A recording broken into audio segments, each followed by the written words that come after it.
Alaikum and a very good morning to all my lovely, wonderful, and energetic students. Today's morning is wonderful and very cold morning, right, student? Student, I hope that you have started all your learning process for your PT2 exam. Right, student?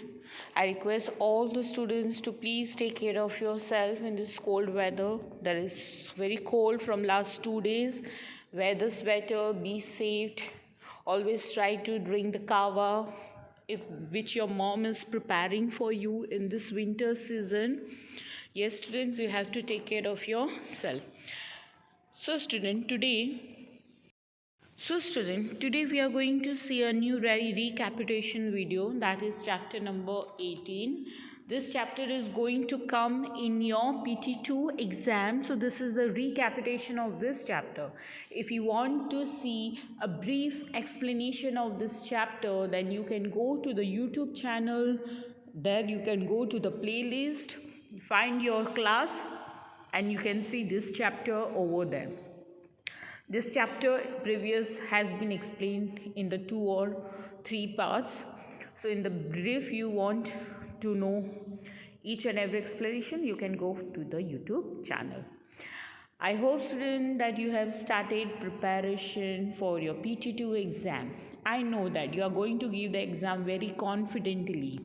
I know that my all students are very confident, right? I know that you are very confident and you are going to give the best in your exam.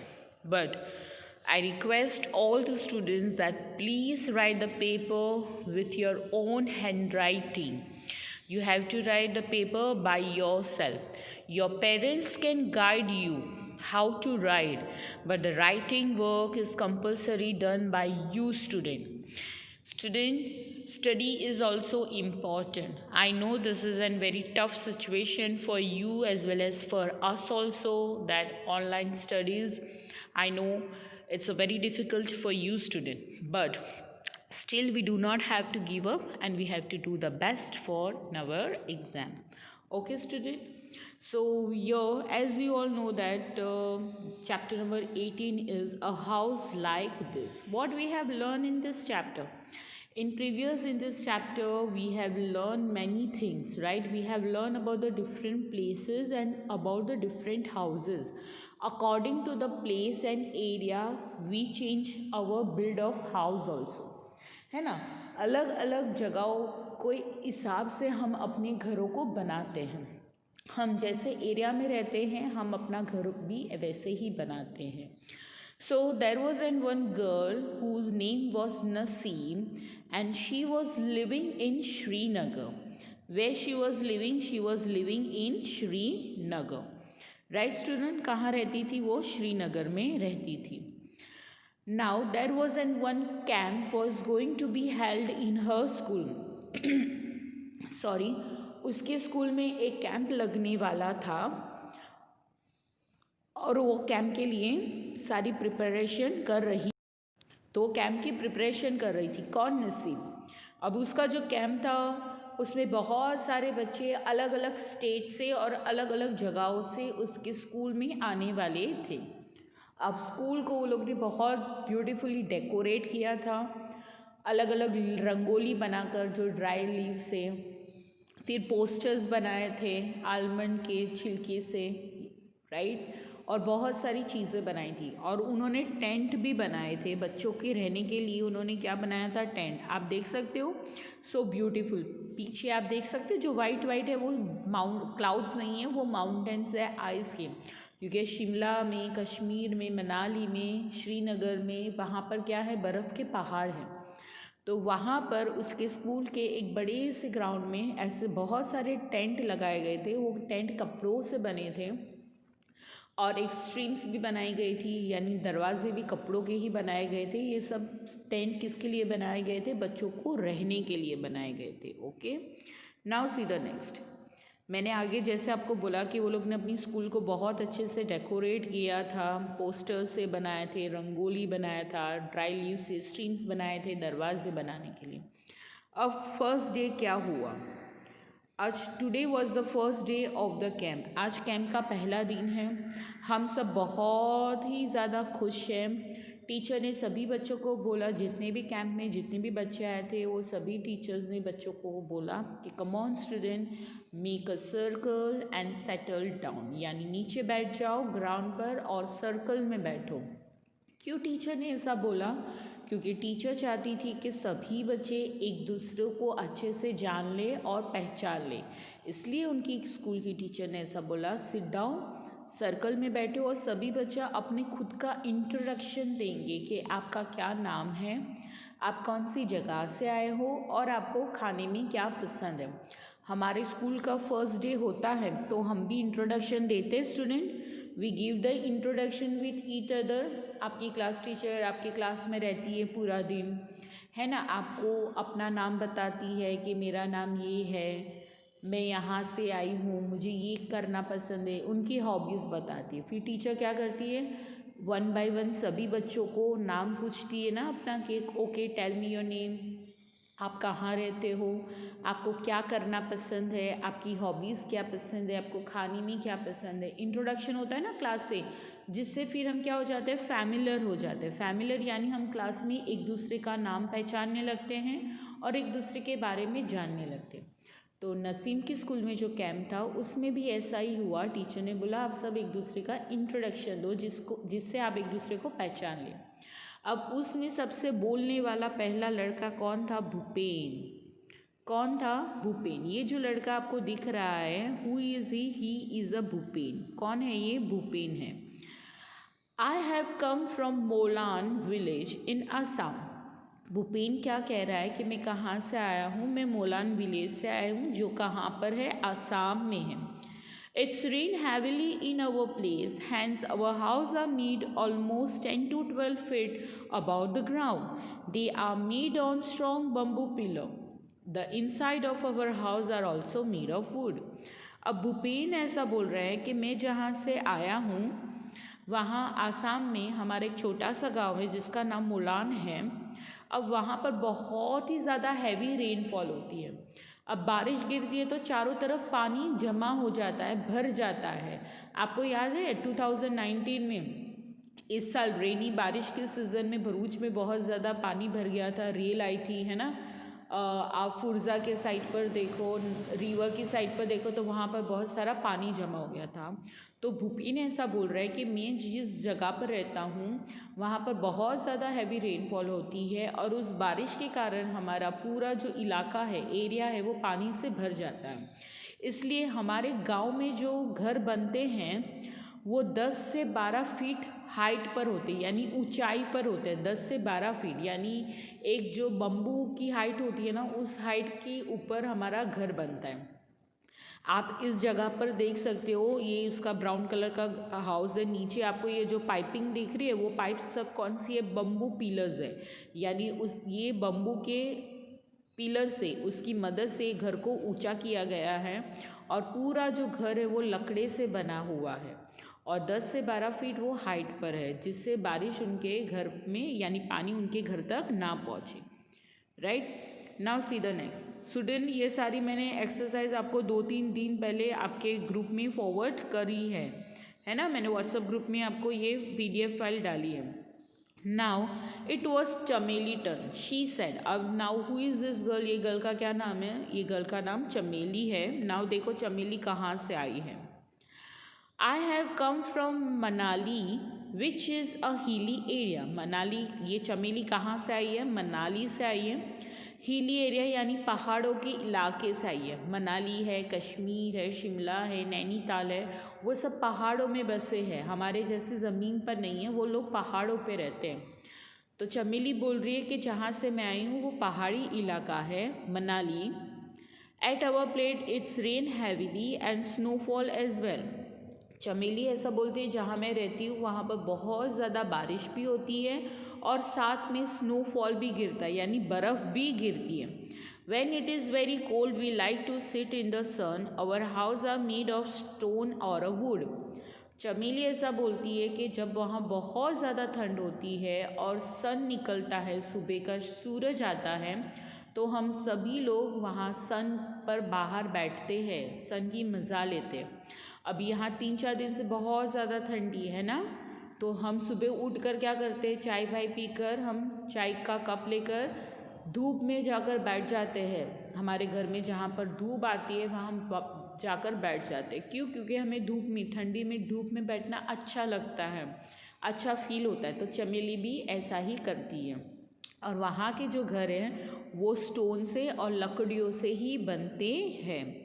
Now see the next. Now it is the turn of Mitali and Anuj. अभी हमने किसके बारे में पढ़ा? भूपेन के बारे में पढ़ा, जो आसाम में रहता है और वो अपना घर बम्बू पिलर्स पर बनाते हैं 10 से 12 फीट ऊंचाई पर, क्योंकि वहाँ बहुत ज़्यादा बारिश होती है। भूपेन के बारे के बाद हमने पढ़ा चमेली के बारे में। चमेली मनाली से आई थी, जो हिली एरिया था, यानी पहाड़ों से आई थी। वहाँ पर उनके घर पत्थरों से और बर्फ़ से, लकड़ियों से बनते हैं। वहाँ पर बारिश भी होती है, बहुत ज़्यादा बर्फ़ भी गिरती है, और जब धूप निकलती है तो उनको धूप में बैठना बहुत पसंद है। Now we are going to learn about Mitali and Anuj. Mitali and Anuj have come from Delhi. ये दोनों कहाँ से आई है? दिल्ली से आई है। They shown picture of Delhi to everyone in one place, in one picture, since a very high buildings. Bhupen said, "Oh, such a tall house. How do you climb up?" अब भूपेन ने जैसे ही अनुज और मिताली का घर देखा दिल्ली में, तो बहुत बड़ी बड़ी बिल्डिंग्स उसने देखी। तो बेचारा छोटे से गांव में आया था, उसको नहीं पता होती है कि मेट्रो सिटी में, बड़ी बड़ी सिटी में इतनी बड़ी बड़ी बिल्डिंग्स भी होती है और लोग उन पर रहते भी हैं। तो उसने ऐसा बोला, ओ इतना बड़ा एक घर, इतना बड़ा है, तो आप उसके ऊपर कैसे चढ़कर जाते हो? Now see what happened. New Delhi is the capital of India. New Delhi हमारा इंडिया का कैपिटल सिटी है। Which is the capital city of India? Is a new Delhi. People from village and town comes to the big city like Delhi in search of work. These people often settle in the city. There are a large number of people living here and spend less. Many people do not have a house at all. They have to live in a slum, and many people do not have that either. People sleep wherever they find a place, on a road, on a footpath, at the station. Indeed, shuttle is a major problem in a big city. अनुज और मिताली क्या बोलते हैं कि बहुत सारे लोग दिल्ली में आकर बस जाते हैं, छोटे छोटे गांव से और छोटे छोटे टाउन से।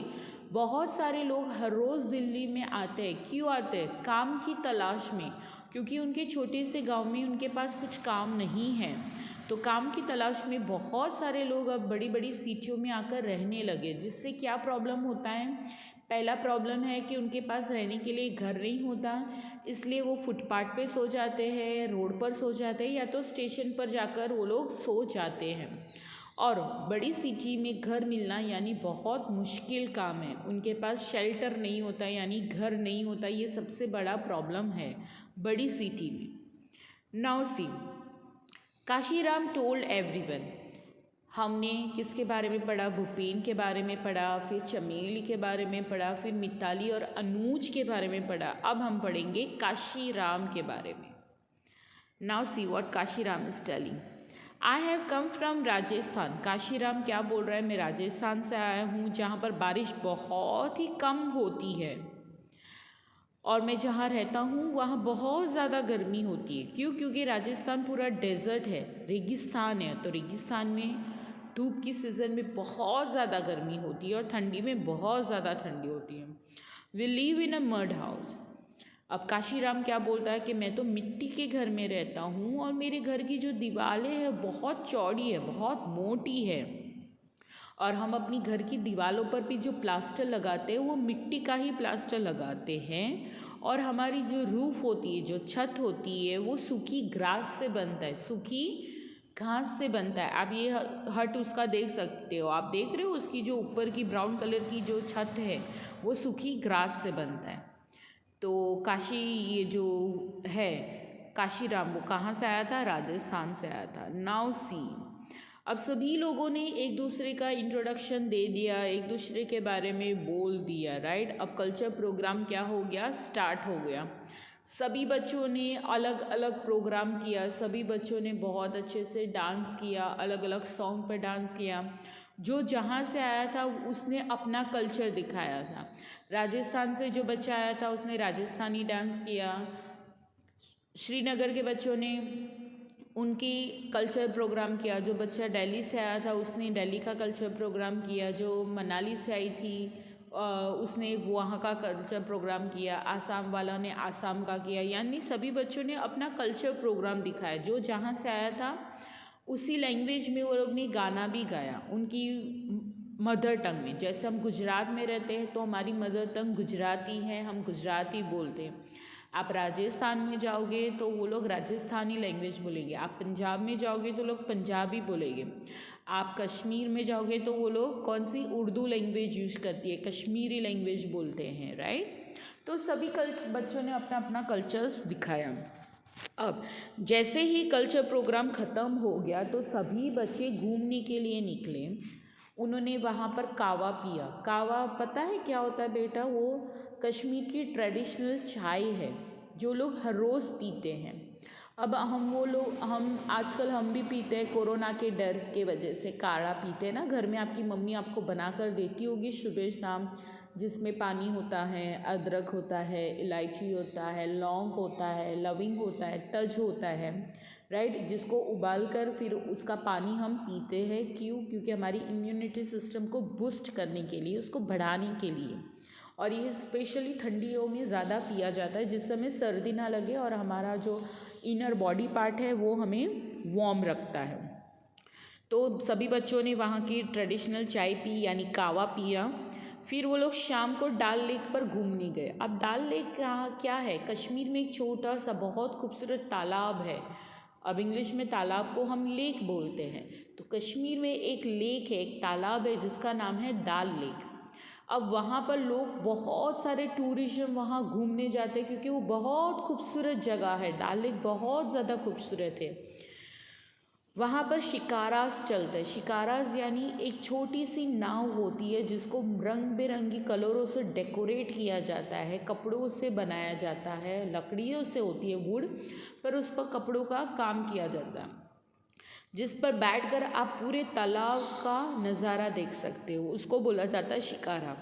बच्चे शिकारा में बैठे, काढ़ा पिया और बहुत एंजॉय किया। तो और हाउस बोट में भी रुके। हाउस बोट किसको बोलते हैं आप सेकंड पिक्चर में देख सकते हो। हाउस बोट एक घर की तरह ही होती है बट वो पानी में होती है, पानी में चलती है। घर एक ही जगह पर फिक्स होता है, हाउस बोट पानी पर चलता है। हाउस बोट में 2-3 रूम होते हैं, किचन होता है, बाथरूम होता है। जैसे हम घर में रहते हैं वो सारी फैसिलिटी आपको हाउस बोट में भी मिलती है सेम। एक बार अगर आप हाउस बोट में चले जाओ तो आप बता नहीं सकते कि आप घर में हो कि बोट पर हो, उसको बोला जाता है हाउस बोट। तो कश्मीर में हाउस बोट बहुत ज़्यादा है। बहुत सारे गरीब ऐसे लोग हैं जो तालाब के पास, नदी के पास रहते हैं और वो हाउस बोट में ही रहते हैं। So student, here we have completed our chapter number 18. I hope that you have understand this chapter number 18. Right students, please perform your exam very nicely. I request each and every student to please do your work very nicely. आप अच्छे से पढ़े, आपकी exams आ रही है, right. तो आपको आपके एग्ज़ाम्स के लिए आपको अच्छे से पढ़ाई करनी है। All the very best for your PT2 exam student. Till then please take care of your self, stay home, stay safe. अल्लाह हाफिज़, बाय।